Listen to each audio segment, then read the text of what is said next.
In Billings, Will James Middle School hosts an assembly every year to commemorate veterans. Today, it returned for the first time in 2 years.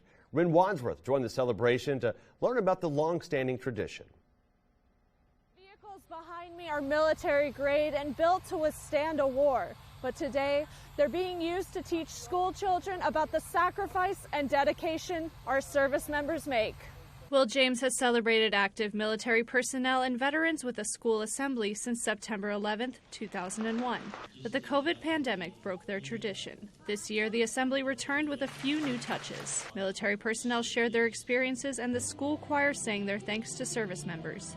The 8th grade band also played each of the military branch's theme songs and asked those who have served to stand for applause.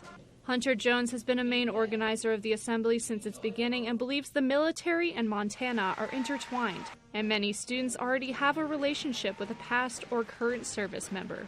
Every class I have, does anybody know anybody that's in the military? Half a dozen to a dozen kids will raise their hand. And so in a lot of states that's not the case.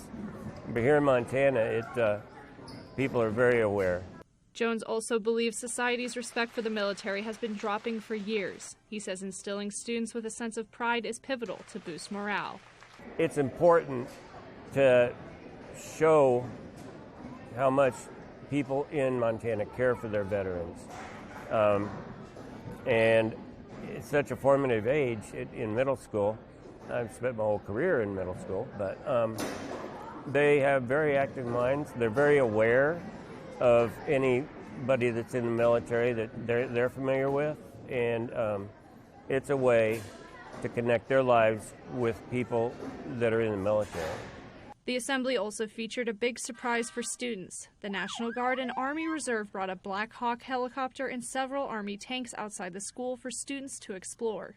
Before the pandemic, the Veterans Assembly was a Will James tradition for nearly 2 decades, and they hope moving forward they can continue the yearly celebration for decades and generations to come.